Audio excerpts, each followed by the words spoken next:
हरे कृष्णा, राधे राधे। आप सभी भक्तों का आज की कथा में हार्दिक स्वागत है। भगवान श्री कृष्ण और श्रीमती राधा रानी की कृपा सदैव आप और आपके समस्त परिवार पर बनी रहे। और अब तक की सभी कथाएं सुनने के लिए, वीडियो को लाइक करने के लिए, कमेंट्स करने के लिए आप सभी का दिल से बहुत बहुत आभार। और अब भगवान श्री हरिविष्णु का ध्यान करके आज की पावन कथा का प्रारंभ करते हैं। और जिन भक्तों ने इससे पहले के अध्याय नहीं सुने हैं, इस कथा को सुनने के बाद पिछले अध्याय जरूर सुन लीजिए। इससे आपको आज की कथा समझने में आसानी होगी। भगवान शंकर से वरदान पाकर कामवल्लभ भारती उनके चरणों में मस्तक झुकाकर हिमालय के दूसरे उपवन में चली गईं और उधर नारद जी के कथनानुसार हिमवान अपनी कन्या को वस्त्र आभूषणों से विभूषित करके उसकी 2 सखियों के साथ भगवान शंकर के समीप लेकर आ रहे थे। मार्ग में रति के मुख से मदन दहन का समाचार सुनकर उनके मन में कुछ भय हुआ। उन्होंने कन्या को लेकर अपनी पुरी में लौट जाने का विचार किया। अब ये देखकर संकोचशीला पार्वती ने अपनी सखियों के मुख से पिता को कहलवाया कि तपस्या से अभिष्ट वस्तु की प्राप्ति होती है और तप करने वालों के लिए कुछ भी दुर्लभ नहीं है। संसार में तपस्या जैसे साधन के रहते हुए लोग व्यर्थ ही दुर्भाग्य का भार ढोते हैं। अतः अपनी अभिष्ट वस्तु की प्राप्ति की इच्छा से मैं तपस्या ही करूंगी। यह सुनकर हिमवान ने कहा, बेटी उमा, ऐसा ना करो। तुम अभी चपल बालिका हो।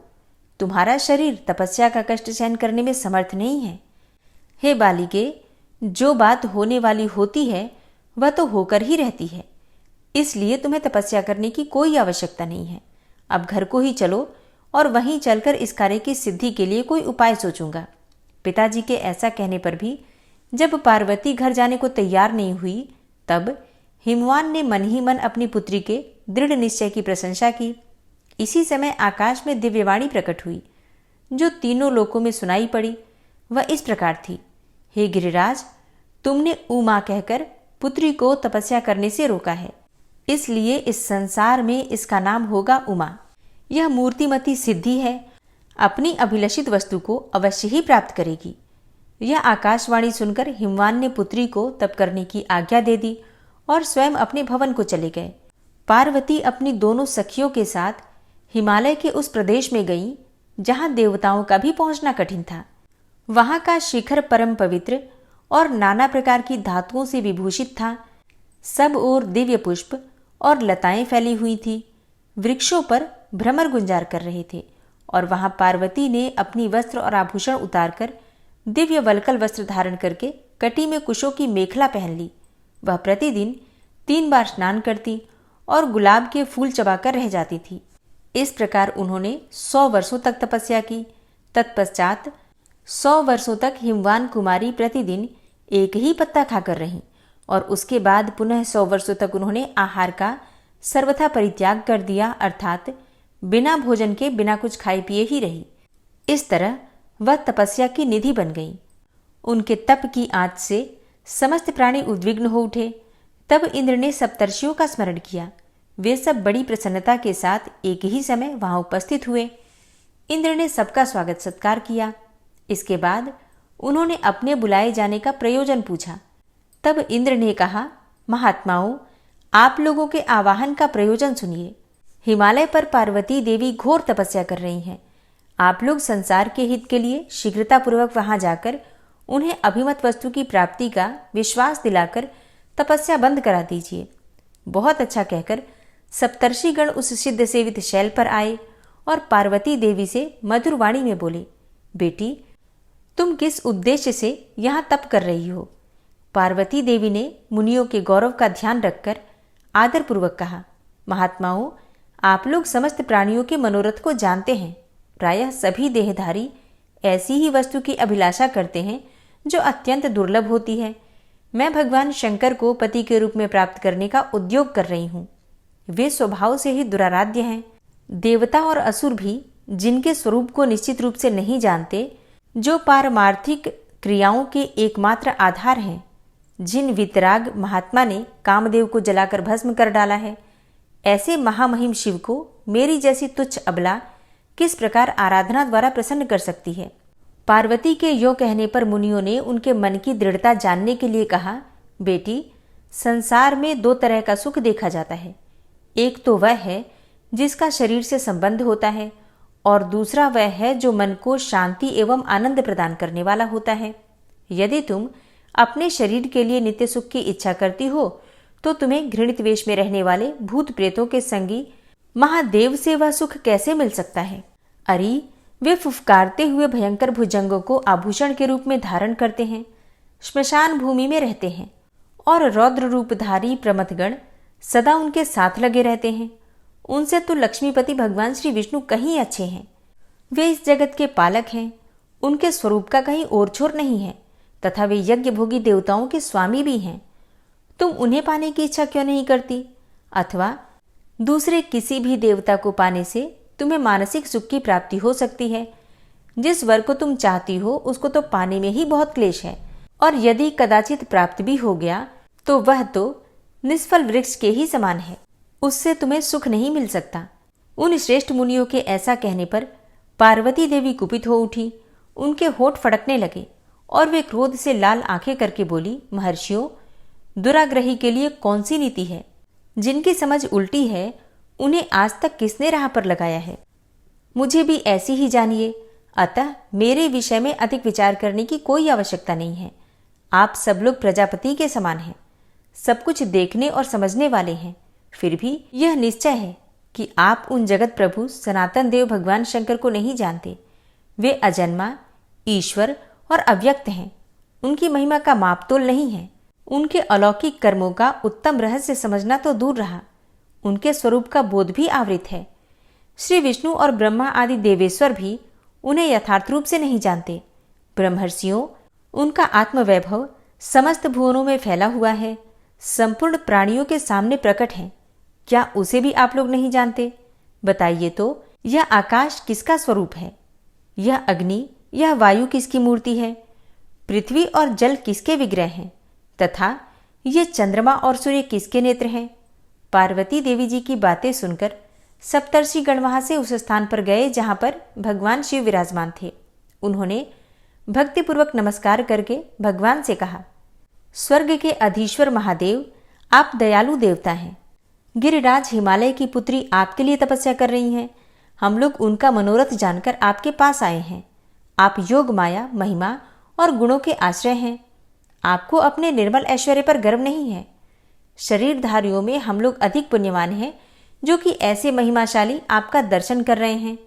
ऋषियों के रमणीय एवं हितकर वचन सुनकर वागीश्वरों में श्रेष्ठ भगवान शंकर मुस्कुराते हुए बोले, मुनिवरों, मैं जानता हूं कि लोक रक्षा की दृष्टि से वास्तव में यह कार्य बहुत उत्तम है, किंतु इस विषय में मुझे हिमवान पर्वत से ही आशंका है। शायद वे मेरे साथ अपनी कन्या के विवाह की बात स्वीकार न करें।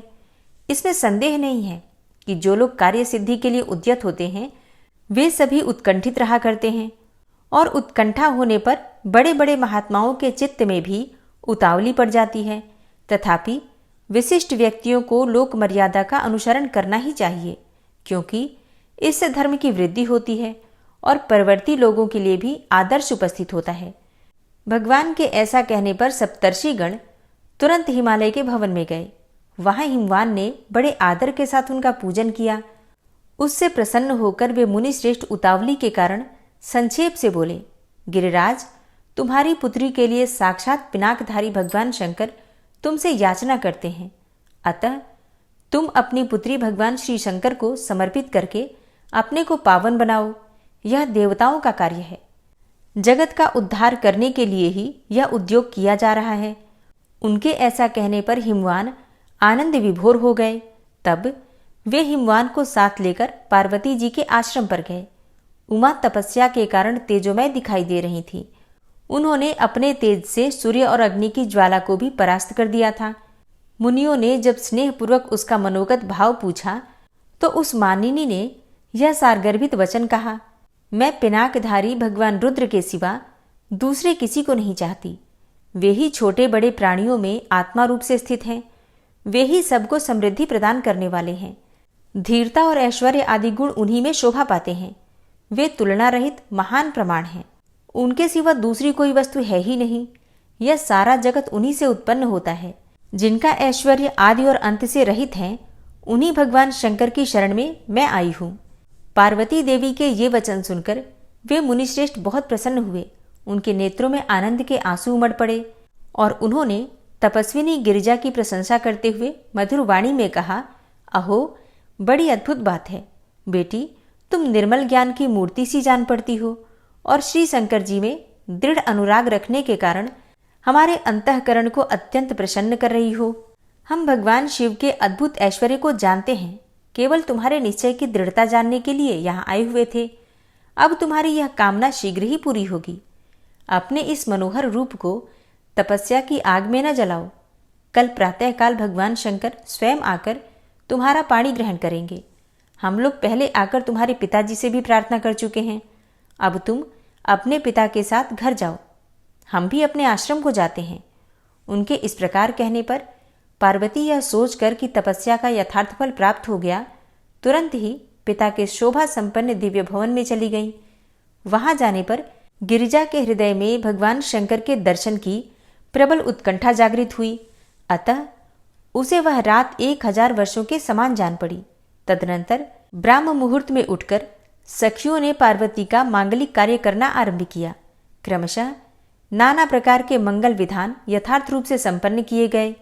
सब प्रकार की कामनाएं पूर्ण करने वाली ऋतुएं मूर्तिमान होकर गिरिराज हिमालय की उपासना करने लगी। सुखदायिनी वायु झाड़ने बुहारने के काम में लगी थी। चिंतामणि आदि रत्न, तरह तरह की लताएं तथा कल्पतरु आदि बड़े बड़े वृक्ष भी वहां सब ओर उपस्थित थे।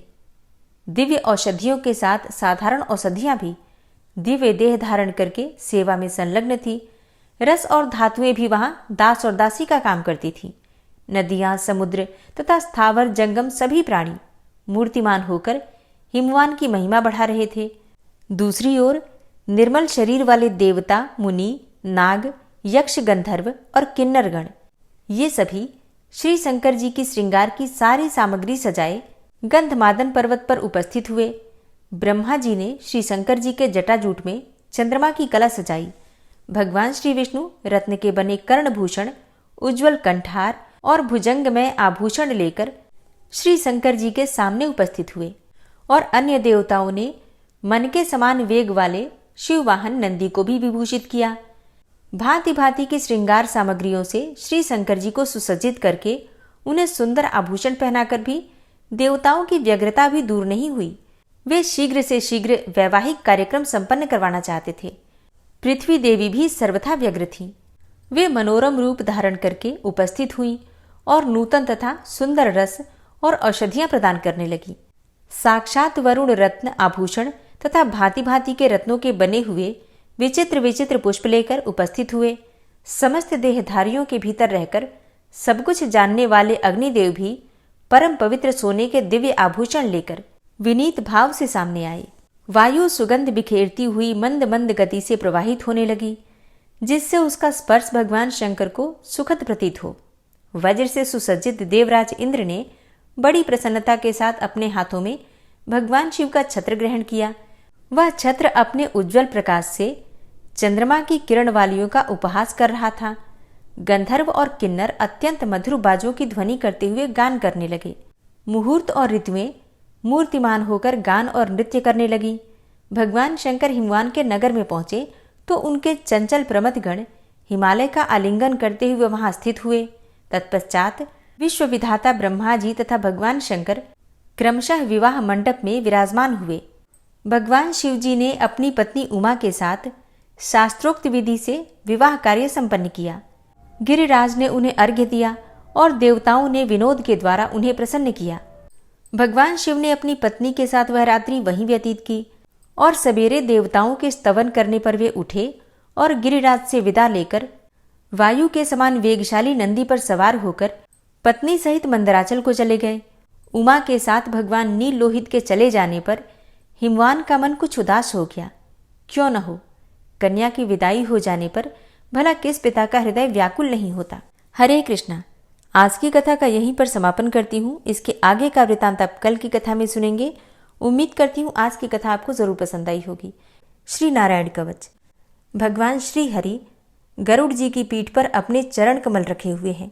अणिमा आदि 8 सिद्धियां उनकी सेवा कर रही हैं और 8 हाथों में शंख, चक्र, ढाल, तलवार, गदा, बाण, धनुष और पाश अर्थात फंदा धारण किए हुए हैं। वे ही ओमकार स्वरूप प्रभु सब प्रकार से, सब ओर से मेरी रक्षा करें। मत्स्य मूर्ति भगवान जल के भीतर जल तंतुओं से और वरुण के पास से मेरी रक्षा करें। माया से ब्रह्मचारी रूप धारण करने वाले वामन भगवान स्थल पर और विश्वरूप श्री त्रिविक्रम भगवान आकाश में मेरी रक्षा करें। जिनके घोर अट्टहास करने पर सब दिशाएं गूंज उठी थी और दैत्य पत्नियों के गर्भ गिर गए थे, वे दैत्ययुत पतियों के शत्रु भगवान नृसिंह किले, जंगल, रणभूमि आदि विकट स्थानों में मेरी रक्षा करें।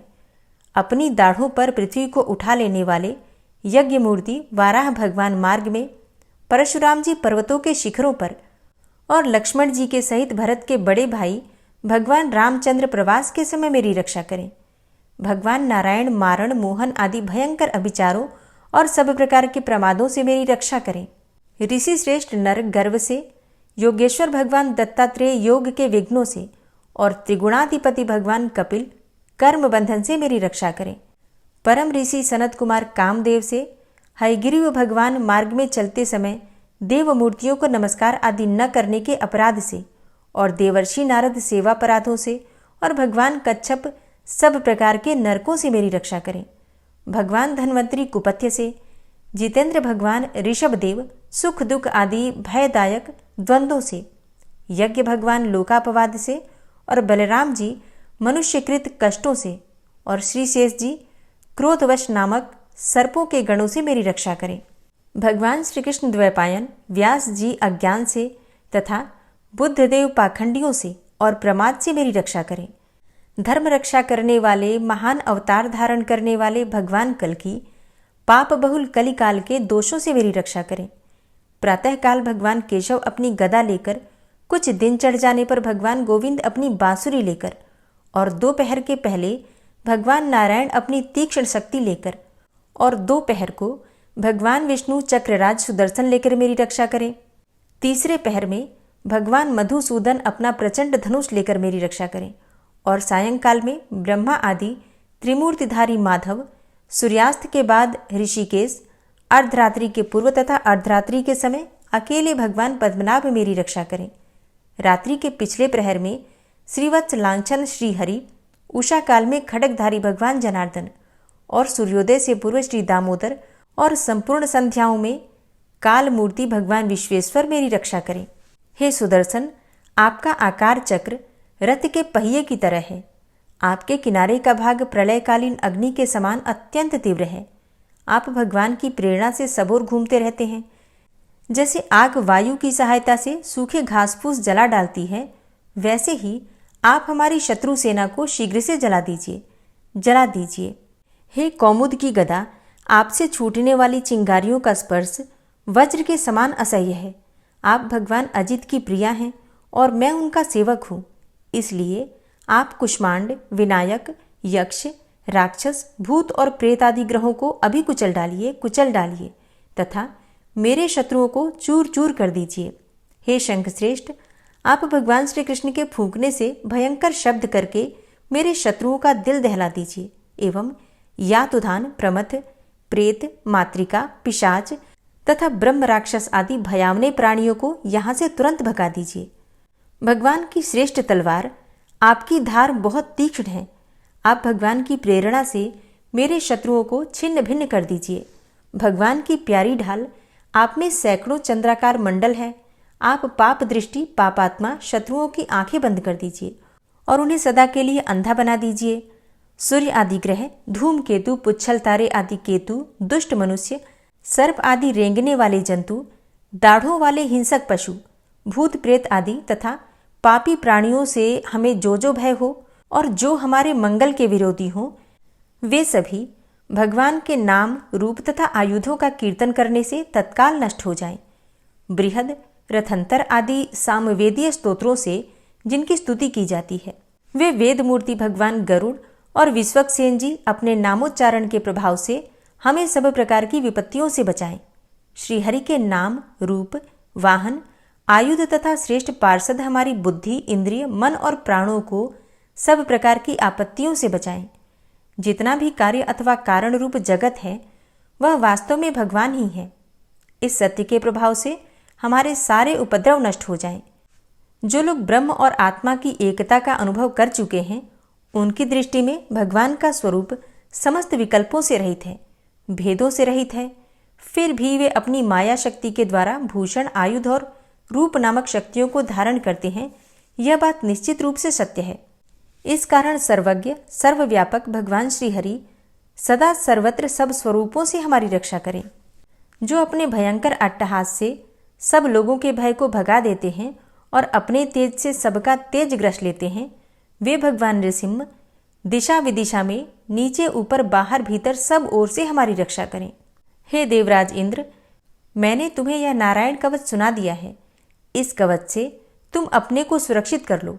बस फिर तुम अनायास ही सब दैत्य युद्धपतियों को जीत कर लोगे। इस नारायण कवच को धारण करने वाला पुरुष जिसको भी अपने नेत्रों से देख लेता है अथवा पैर से छू देता है, तत्काल समस्त भयों से वो मुक्त हो जाता है। जो इस वैष्णवी विद्या को धारण कर लेता है, उसे राजा, डाकू, प्रेत, पिशाच आदि और बाघ आदि हिंसक जीवों से कभी किसी प्रकार का भय नहीं होता। हे देवराज, प्राचीन काल की बात है, एक कौशिक गोत्री ब्राह्मण ने इस विद्या को धारण करके योग धारणा से अपना शरीर मरुभूमि में त्याग दिया। अब जहां उस ब्राह्मण का शरीर पड़ा था, उसके ऊपर से एक दिन गंधर्वराज चित्ररथ अपनी स्त्रियों के साथ विमान पर बैठकर निकले। वहां आते ही वे नीचे की ओर सिर किए विमान सहित आकाश से पृथ्वी पर गिर पड़े। इस घटना से उनके आश्चर्य की सीमा न रही जब उन्हें बालखिल्य मुनियों ने बतलाया कि यह नारायण कवच धारण करने का प्रभाव है। तब उन्होंने उस ब्राह्मण देव की हड्डियों को ले जाकर पूर्ववाहिनी सरस्वती नदी में प्रवाहित कर दिया और फिर स्नान करके वे अपने लोक को चले गए। श्री सुखदेव जी कहते हैं, हे परीक्षित, जो पुरुष इस नारायण कवच को समय पर सुनता है और जो आदरपूर्वक इसे धारण करता है, उसके सामने सभी प्राणी आदर से झुक जाते हैं और वह सब प्रकार के भयों से मुक्त हो जाता है। हे परीक्षित, शतक्रतु इंद्र ने आचार्य विश्वरूप जी से यह वैष्णवी विद्या प्राप्त करके रणभूमि में असुरों को जीत लिया और वे त्रैलोक्य लक्ष्मी का उपभोग करने लगे। श्री नारायण कवच संपूर्ण हुआ। श्री राधा कृपा कटाक्ष स्तोत्र। मुनीन्द्र वृंद वंदिते त्रिलोक शोक हारिणी प्रसन्न वक्त्र पंकजे निकुंज भूविलासिनी व्रजेन्द्र भानुनंदिनी व्रजेन्द्र सूनु संगते कदा करिष्यसि हमां कृपा कटाक्ष भाजनम्।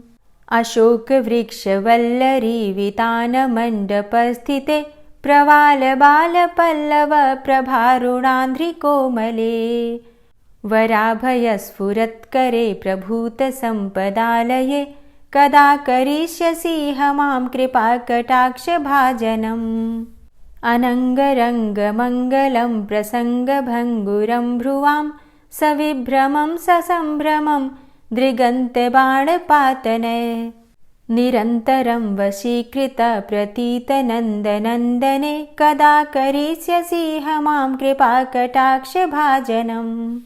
तडित्सुवर्ण चंपक प्रदीप्त गौर विग्रहे मुख प्रभा परास्त कोटि शारदेन्दु मंडले विचित्र चित्र संचर चकोर शावलोचने कदा करिष्यसि हमां कृपा कटाक्ष भाजनम्। मदोन्मदादि यौवने प्रमोदमान मंडिते प्रियानुराग रंजिते कला विलास पंडिते अनन्य धन्य कुंज राज्य काम केलि कोविदे कदा करिष्यसि हमां कृपा कटाक्ष भाजनम्। अशेष हाव भाव धीर हीर हार भूषिते प्रभूत शात कुंभ कुंभ कुंभि कुंभ सुस्तनि प्रशस्त मंद हास्य चूर्ण पूर्ण सौख्य सागरे कदा करिष्यसि हमां कृपा कटाक्ष भाजनम्। मृणाल वाल वल्लरी तरंग रंग दौर्लते लताग्रलास्य लोल नील लोचनावलोकने ललल्लुलन्मिलन्मनोज्ञ मुग्ध मोहिनाश्रिते कदा करिष्यसि हमां कृपा कटाक्ष भाजनम्। सुवर्ण मल्लिकांचित त्रिरेख कंबुकंठगे त्रिसूत्र मंगली गुण त्रिरत्न दीप्ति दीधिते सलोलनीलकुन्तलप्रसूनगुच्छगुम्फिते कदा करिष्यसि मां कृपाकटाक्षभाजनम् नितम्बबिम्बलम्बमानपुष्पमेखलागुणे प्रशस्तरत्नकिङ्किणीकलापमध्यमञ्जुले करीन्द्रशुण्डदण्डिकावरोहशोभगोरुके कदा करिष्यसि मां कृपाकटाक्षभाजनम् अनेकमन्त्रनादमञ्जुनूपुरारवस्खलत् समाजराजहंसवंश निक्वडाति गौरवे विलोलहेमवल्लरी विडम्बिचारुचङ्क्रमे कदा करिष्यसि मां कृपाकटाक्षभाजनम् अनन्तकोटिविष्णुलोकनम्रपद्मजार्चिते हिमाद्रिजापुलोमजा विरिञ्चिजावरप्रदे अपारसिद्धिरिद्धिदिग्धसत्पदाङ्गुलीनखे कदा करिष्यसि मां कृपाकटाक्षभाजनम् मखेश्वरी क्रियेश्वरी स्वधेश्वरी सुरेश्वरी त्रिवेदभारतीश्वरी प्रमाणशासनेश्वरी रमेश्वरी क्षमेश्वरी प्रमोदकाननेश्वरी व्रजेश्वरी व्रजाधिपे श्रीराधिके नमोऽस्तुते इतीममद्भुतं स्तवं निशम्य भानुनन्दिनी करोतु सन्ततं जनं कृपाकटाक्षभाजनम् भवेत्तदैव सञ्चितत्रिरूपकर्मनाशनं लभेत्तदा ब्रजेन्द्रसूनुमण्डलप्रवेशनम् जय जय श्री राधे, जय जय श्री राधे। अगर आप शिवपुराण की कथा सुनना चाहते हैं तो मेरे दूसरे चैनल प्योरिटी ऑफ लाइफ पर पूरे फाल्गुन मास में शिवपुराण की कथा संपूर्ण रूप से सुनाई जा रही है, तो अगर आप चाहें तो उसे सुन सकते हैं। और आज की वीडियो आपको कैसी लगी कमेंट बॉक्स में ज़रूर बताइए। वीडियो अच्छी लगी हो तो इसे लाइक ज़रूर किया कीजिए और अगर संभव हो तो वीडियो को शेयर भी किया कीजिए। चैनल पर पहली बार आए हैं, अगर अभी तक आपने चैनल को सब्सक्राइब नहीं किया है तो आज की वीडियो अगर आपको अच्छी लगे तो चैनल को सब्सक्राइब करके बेल आइकन को ज़रूर प्रेस कर लीजिए। इससे ये होगा कि इस चैनल पर जो नई वीडियो अपलोड होंगी उनकी नोटिफिकेशन आपको सही समय पर प्राप्त होगी। मिलती हूँ मैं आपसे अगली वीडियो में, तब तक के लिए जय श्री राधे।